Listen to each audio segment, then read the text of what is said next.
Hello and welcome to the Silver King's War. I'm Michael Sievers, the writer, producer, and creator of this podcast series about my father's Second World War as a B-26 bombardier.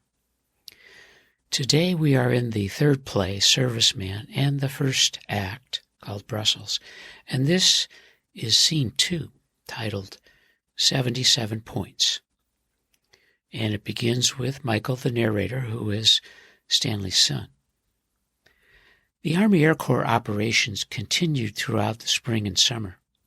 Now it's September 1945. The Pacific Front news has shaken the world. The Japanese surrender is official. The Army Air Corps, flying two B-29 Superfortress Boeing bombers built by Martin Manufacturing at the government's Omaha, Nebraska plant, delivered devastating weapons on Hiroshima and Nagasaki, Japan. The Enola Gay B-29 dropped Little Boy, a uranium-235 nuclear fission bomb on Hiroshima on August 6th of 45. The Boxcar B-29 detonated Fat Man, an implosion nuclear bomb filled with plutonium over Nagasaki 3 days later. The scene is a small, noisy bar filled with GIs and has Stanley and JJ Sherry standing at the end of a long counter, drinking semi-warm beers, smoking Lucky Strikes, and considering their respective futures. They are desperate to get home and begin the rest of their lives. And Michael continues. Stanley and JJ Sherry, no longer concerned about shipping to the Pacific Theater, had been living in a tent city known as Lucky Strike at the port of Le Havre, France. They've been waiting and moving over months for their final orders to ship home.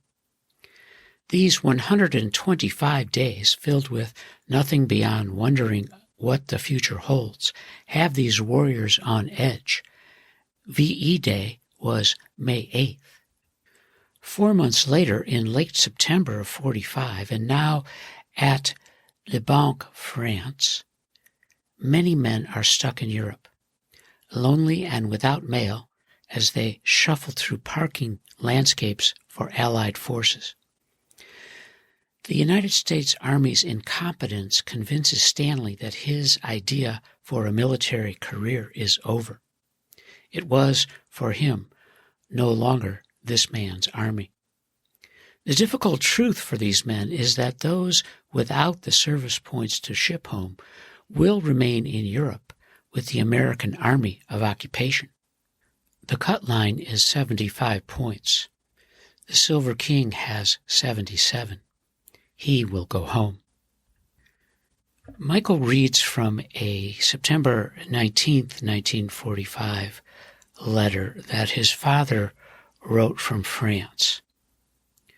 My dearest ones, now that I have completed the circuit and am once again residing at my origin, I feel safe in saying once again that I am on my way home.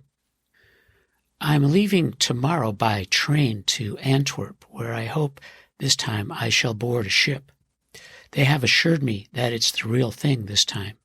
I pray they be right. Our mess has caused quite a commotion among the higher-ups, and our predicament is known all over Paris. Some one person is definitely responsible for the fiasco through his own carelessness, and we have been made to understand that he will be punished, though that isn't too much consolation for the less fortunate among our group of lost sheep. Just as I wrote you, the unit was screened. Men with 75 points and above are leaving tomorrow with some sort of priority. Thank God I have 77.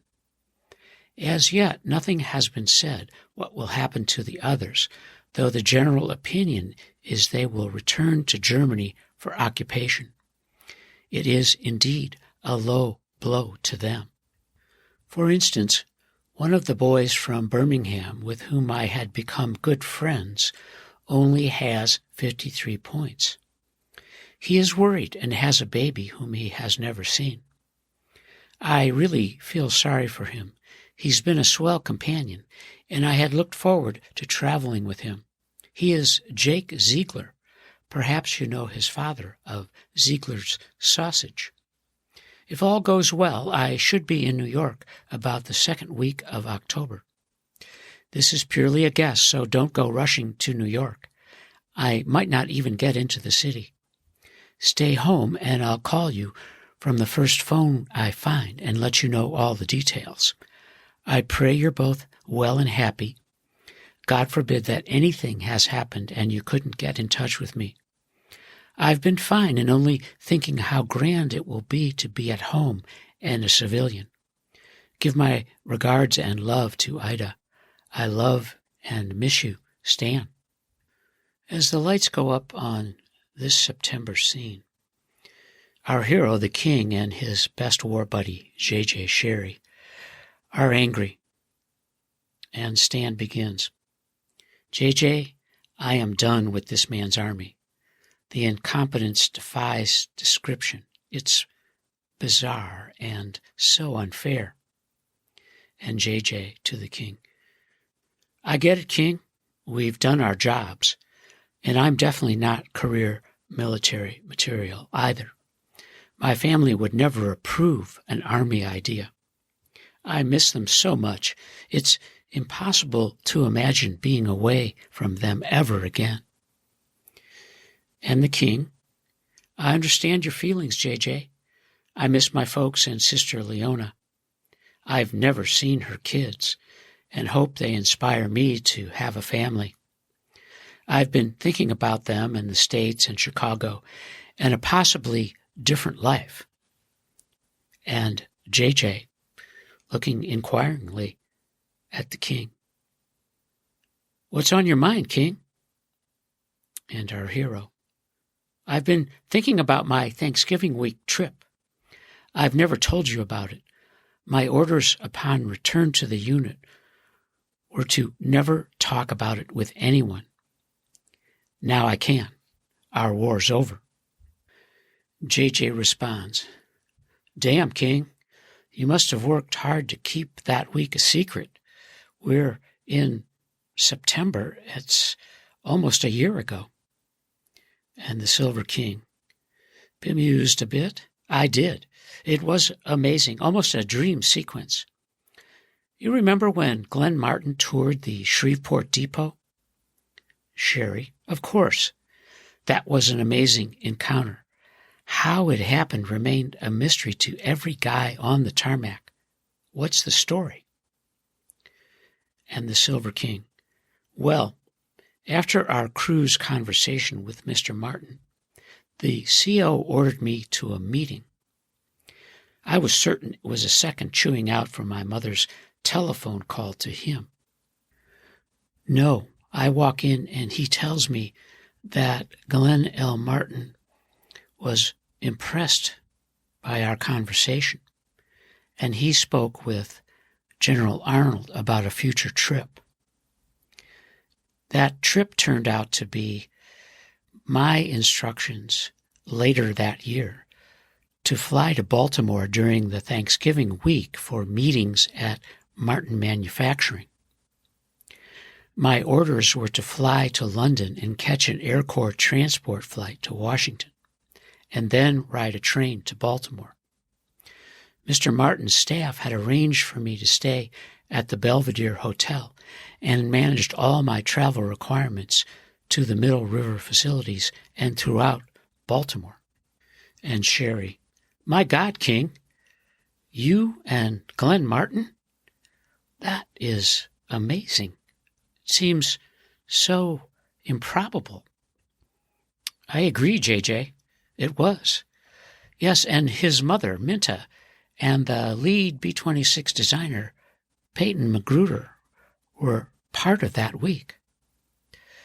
I dined with the Martins at their extraordinary Baltimore home and stayed at the Belvedere Hotel, enjoyed a few hours in the Owl Bar, and checked out the Charles Street clubs, and spent 3 days working with the design team about possible plane adjustments.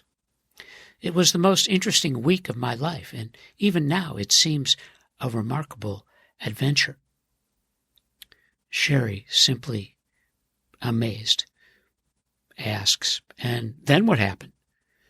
And our hero responds, "Well, now I'm thinking about the GI Bill and engineering school and working for Martin Manufacturing.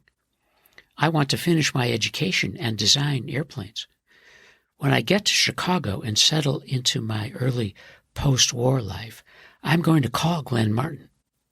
I want to be part of a meaningful, interesting, important life." King, you're a smart and talented young man. Your Air Corps training has shaped you as an aspiring professional. I hope you make it happen. And the king to his best war friend, "Thanks, JJ, I will. The Baltimore week changed my life. Now I can make it larger, more interesting, and find a new place in a different world." As the lights go down on this scene, Michael reads a June 9th, 1945 letter that his father wrote from France about a month after VE Day. "Dearest ones, another day with no mail, and it begins to appear as if we are the forgotten group. Things are bad, but no mail makes it practically despicable. Everyone is groaning and moaning about the situation. The colonel claims everything is being done to remedy it, but as yet there have been no results. Naturally, it had to start a rumor to justify a reason, and it's really a lulu. It seems that when an outfit is slated to return to the States, its mail is automatically stopped 30 days before the date of embarkation. How completely marvelous it would be if only true. However, the colonel claims there is absolutely no truth in it. I'm deeply regretful to say. He claims to impress us that only 6 people know the future plans for the group, that they are top secret and consequently can't be divulged, not even to us to whom it most concerns. So your guess is as good as mine. I only wish the mail would begin again. Well, last Saturday night I was in Paris, slightly tight, and had a hell of a good time. How different my surroundings are now. No pretty girls, no orchestra, no bar, just the lonely 4 walls. And me. Indeed, not very exhilarating, to say the least. Luckily, 3 years ago at the time of my enlistment, I didn't know all of this, for I'm quite sure the Army would still be looking for me somewhere in the Everglades. You can certainly discount anything I ever said about remaining in the Army after the emergency. Truly, they couldn't make me a general to stay. I would not care if I had to stand in the breadlines for 10 years. I would never see anything good about the Army, but complaining certainly won't relieve this situation. I only regret I haven't what it takes to take it in my stride. I was up early this morning for the first time in a long while. Tomorrow there is a big air review for some brass hats, so today we had to practice. That means I'll probably have to get up early again tomorrow. I don't mind getting up early, only it makes the day seem so much longer. They are long enough as it is, for it doesn't get totally dark here until around 11 p.m. I wish I could have been in the States today to see the Derby. Did Rose R. go up this year? I imagine she won either way. It's midnight here now, but it's only 5 there, so I'm still hoping they might broadcast it. I guess you're at the club tonight.